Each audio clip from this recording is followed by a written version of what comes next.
E aí, minha gente, olha o que precisa fazer para o desenvolvimento do nosso país, né? São as reformas, o que tem que fazer que os governos deveriam tentar fazer são as reformas tributárias, a reforma administrativa, a reforma eleitoral também até, né? As eleições talvez gasta muito na campanha política, deveria existir uma vez só para todos os governos municipais, federais, senadores e todos. Então, mudança que deveria ser feita no Brasil. Então, se cada governo que entrasse lá modificasse alguma coisa no sentido de construir essa reforma, né, já que ela não é feita, não para um tempo para fazer ela completa, os governos que entram lá deveriam, durante o seu mandato, durante ali a gestão, fazer aquilo que dá para fazer, como tem governos que fizeram, como é o Pátria Amada Brasil, fez muitas reformas ali naquilo que podia, mesmo com a oposição sendo contra, não permitindo, mas aquilo que dava para fazer sem precisar do apoio da oposição, sem precisar dos votos de deputados que eram de outros partidos, que não queriam essas reformas, ou que queriam, mas não queria que fosse feito por esse governo, para que eles não fiquem com os créditos. Então, mas muitas coisas foram feitas, né, dentro daquilo que dava para fazer, né, no governo Pátria Amada Brasil. Vamos para o que foi modificado na reforma agrária, que a gente é uma das reformas que tem que fazer no Brasil, é a reforma agrária, que o partido da oposição e os partidos de esquerda, somando lá com o Fernando Henrique, ficaram 22 anos no poder. Então, eles não fizeram essa reforma agrária. E aí, temos apenas o movimento ali dos sem terra, que não é um movimento, não são ações que vêm para fazer a reforma agrária, e sim para usar aquelas pessoas ali controladas, sempre fazendo aqueles movimentos, e usar como ali uma ferramenta política ali para quando eles querem invadir, quando eles querem promover o movimento, quando eles querem assustar a oposição, quando eles querem uma massa da população ali em suas mãos controlada para em troca de apoio, eles liberam alguma coisa ali, finge que está ajudando aquela população, aquele pessoal, para depois ter em troca o voto daquela população. Mas eles não legalizavam, eles não davam os títulos de terra, eles dão as terras ali, permite que as pessoas façam invasões, o movimento sem terra faça as invasões e as pessoas utilizam-se das terras ali, mas elas não são proprietários das terras. Então, na verdade, era como se o governo estivesse juntando terras em suas mãos ali e aquela população ali trabalhando junto do governo, aquelas pessoas que acreditavam que aquelas terras eram suas. E aí veio o governo do Pátria Amada Brasil e ao invés de permitir essas invasões, né, ele foi mais duro contra essas invasões. Essas invasões elas precisam de um patrocínio porque é dinheiro gasto, então tem que vir de algum lugar. E o governo não foi favorável a isso, o governo não liberou dinheiro para esses movimentos. O governo Pátria Amada Brasil não liberou dinheiro para as invasões, mas sim aquelas pessoas que já tinham terra ali, ele decidiu, através do INCRA, criar, né, fornecer para aquelas pessoas os títulos de terra. E aí sim, realmente, aquelas pessoas que ficaram com esse título de terra se tornaram proprietários daquelas terras. Então, eles podem vender, eles podem fazer o que quiser, eles podem produzir, e eles têm mais apoio porque eles têm a terra ali para pegar um financiamento, para comprar máquinas, trator, e eles sabem que ali realmente é dele, de papel passado. Então, isso não deixa de ter sido uma mini reforma agrária. Então, o governo, que é o partido lá de esquerda, o PT e os outros lá, que muitos anos aí, mais de 20 anos no poder, não fizeram a reforma agrária. Fala, mas não faz. E aí veio um governo aí diferente, com apenas 4 anos, e fez aquilo que as pessoas precisam, né? As pequenas propriedades ali com documento em mãos, né? Para aquelas pessoas produzir. Reforma tributária. O Pátria Amada Brasil foi um governo que reduziu muitos impostos, que procurou reduzir cerca de 12 impostos aí permanentes foram feitos durante o seu governo. É um governo que veio para reduzir a burocracia, tentando simplificar a vida de quem produz, a vida do investidor, né? Aprovando a lei de liberdade econômica que favorece o empreendedor, que favorece as pessoas que querem produzir, que querem investir no nosso país.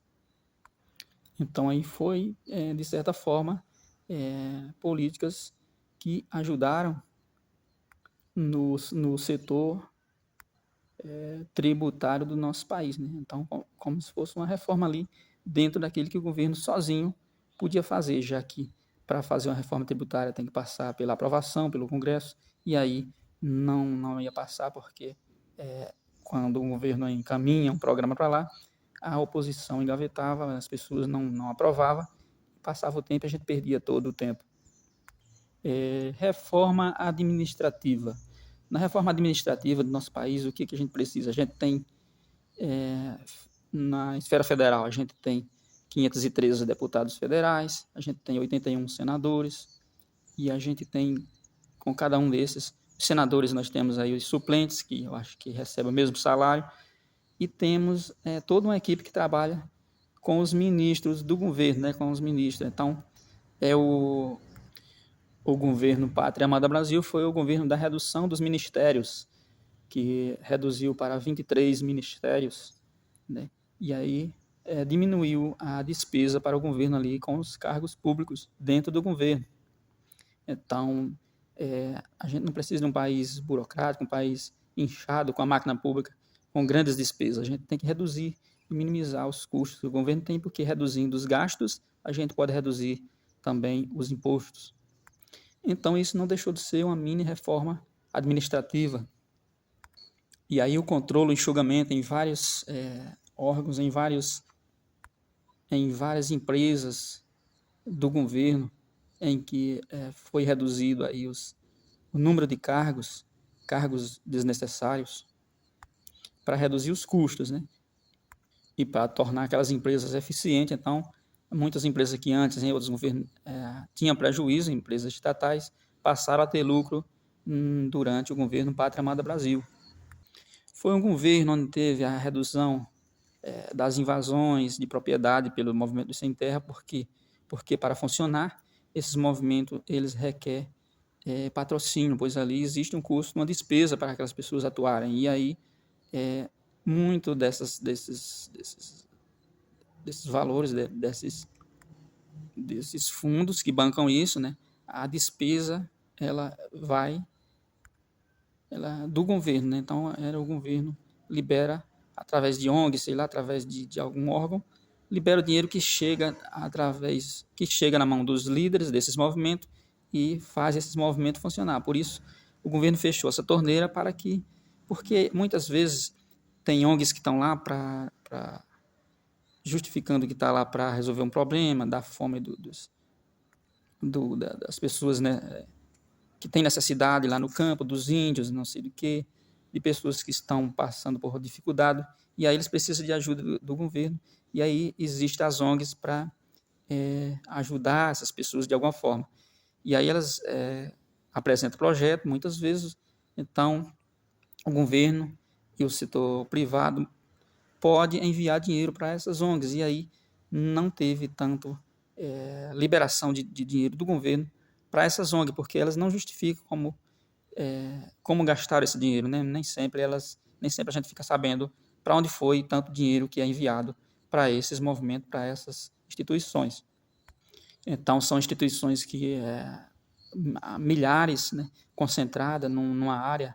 Por exemplo, na Amazônia tem tantas ONGs que durante esse governo ela não teve tantos apoios, pois elas não justificam a sua presença, por que estão lá, e se estão para resolver aqueles problemas, por que aqueles problemas persistem, por que os problemas continuam da mesma forma. Então, eles não são eficientes, então preciso rever isso aí, mudar e gastar o dinheiro de outra forma para resolver o problema de outra forma, porque através dessas ONGs não estava dando certo. Então, o governo Pátria Amada Brasil não era favorável a enviar dinheiro para ONGs, para enviar dinheiro para movimentos que se diz de ajuda humanitária, de ajuda social, de ajuda aos miseráveis, aos índios, aos homens do campo, às dificuldades das pessoas que estão isoladas.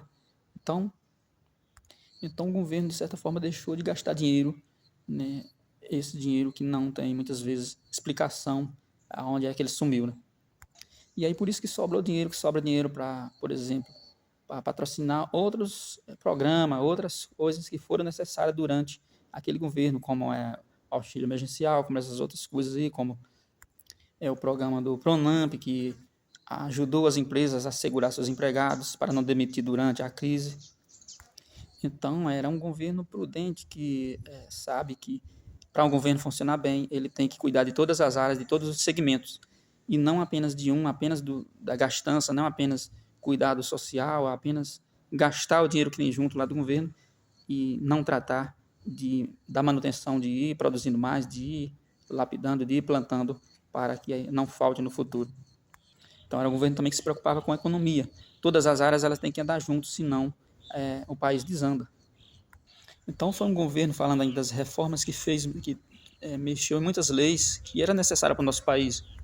O marco do saneamento, que são regras criadas durante aquele governo para facilitar para o investidor particular investir no saneamento básico. Então, teve lá o marco do saneamento. O que é isso? Se os municípios não estão arrecadando ali os impostos, ISS, esses impostos municipais, o suficiente para investir na infraestrutura, investir na pavimentação, no saneamento básico, no meio ambiente ali, local, abrir as portas, facilitar para o setor privado investir, né, e, e trazer os benefícios que a população necessita, né? Então, o marco do saneamento foi isso, foi regras criadas para dar condições de possíveis investidores investir no saneamento básico das cidades. Nós tivemos também o marco da cabotagem, que é a facilidade para o transporte de cargas marítimas, né, que contornava ali o nosso continente, porque a variedade de meio de transporte, a ampliação das alternativas, faz com que os preços baixem, né, os preços dos fretes e, consequentemente, os preços das cargas. Onde antes desse marco da cabotagem, um navio que vem com a carga, por exemplo, de outro país, da Europa, um navio intercontinental que vem ali pelo Atlântico, ele vinha até um determinado porto e dali ele tinha que descarregar a mercadoria e essa mercadoria tinha que ser colocada em outros barcos, em outro navio para ser levado para outros estados do nosso país, né? Aumentando o custo, pois a carga e a descarga. Com a lei da cabotagem, esses navios descarregavam apenas a parte que eram para descarregar naquele local ali, naquele porto, e a outra parte ele podia sair navegando aqui, contornando o nosso continente, passou a ter essa permissão para transportar o resto da carga até os outros portos aqui do nosso país, da nossa costa. Isso também reduz os preços, né? Porque a gente era obrigado a fazer um frete com outro navio local aqui para transportar essas cargas de um dos portos brasileiros para outro porto brasileiro. E aí nós tivemos muitos programas trazendo a facilidade, né? Procurando simplificar, procurando reduzir sempre a burocracia do nosso país. Lei da criação de energia própria, as privatizações que a gente precisa para o nosso país, pois quando o governo não tem dinheiro para investir no nosso país, nas obras que precisam ser feitas, abrir para o setor privado investir faz com que o nosso país desenvolva, porque a obra vai ficar feita ali para todo mundo. Então, uma que se destaca é a permissão, a espécie de privatização chamada permissão, que é a liberação do direito legal para o investidor que quer construir uma infraestrutura no nosso país, que quer criar uma empresa ali, que quer, por exemplo, fazer uma estrada de uma cidade até a outra cidade. Então, isso uma BR, por exemplo, só quem fazia eram os governos, né? Mas se tem alguém do setor privado, um empresário, alguém para investir no nosso país que quer fazer isso, então ele recorre a essa lei das permissões, né? Essa lei onde ele vai investir na estrada e cobrar hospedagem, e e todo mundo vai passar a utilizar aquela estrada ali. Então, vai beneficiar a população. Então, ele faz o contrato seguindo as regras que o governo estabelece. Então, é preciso primeiro ter essas regras bem estabelecidas para que esse investidor ele cumpra isso, para não trazer prejuízo para o nosso país, trazer apenas os benefícios que a gente precisa, que é a estrada sendo feita ali para a gente passar. Ainda que a gente vai pagar pedágio, mas a estrada vai ter qualidade. Se não fosse dessa forma, o governo não teria o dinheiro para construir aquela estrada. Então, a gente teve esse benefício, acelerado esse benefício, por conta desse cara que decidiu investir no nosso país. E por conta, pela permissão dessa lei, que é a lei das permissões, que é um tipo de privatização que foi criado nesse governo. Então, simplificando, né, as coisas para que o Brasil tenha o seu desenvolvimento, para que o Brasil atraia os investimentos e assim, com os investimentos, venha aumento da produção, venha a oferta de produtos, né, a diminuição dos preços, a demanda por mão de obras e tudo que o nosso país precisa para a gente chegar nos resultados esperados, né, no resultado que o nosso país pode chegar, visto o potencial que ele tem, que a gente tem aqui. Então, foi um governo das reformas. Então, as reformas é algo que precisa ser feito. Então, por que não existe no governo atual ninguém pensando em um programa para dar continuidade ao que já foi feito, para avaliar, para mostrar alguma sugestão, algum programa? Por que ninguém vê ninguém falando em fazer algo para melhorar o nosso país? A gente só vê um governo atual que distribui cargos e cria gasto para o governo ali. E aí essas pessoas têm o seu salário ali, mas quem é que vai trabalhar para produzir os fundos, né, que vão segurar esses salários, que vão bancar esses salários, que o governo está cada vez aumentando mais esses gastos, esses custos aí que o governo está tendo? Como é que a gente vai fazer se a gente está cuidando apenas dessa área da gastança e não está criando oportunidade para o país produzir as riquezas, produzir os fundos de onde a gente, né, o caixa de onde a gente vai pagar todas essas contas? Então, as pessoas deviam observar isso aí e avaliar esse governo aí e dar sugestão, né?